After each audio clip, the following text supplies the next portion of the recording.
Представь костер в лесу, и нам и степениться. Пора бы на весу у вытканной зорницы.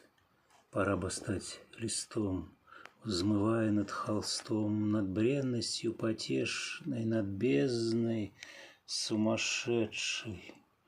Пора бы листопадом окинуть бездну взглядом, пора бы стать костром и углем, даже в том неведомом столетии, где человек уже предстал как лихолетие и вытканный в душе по праву милосердия за Бога огонек лепечет все мы вместе, а над Невою Бог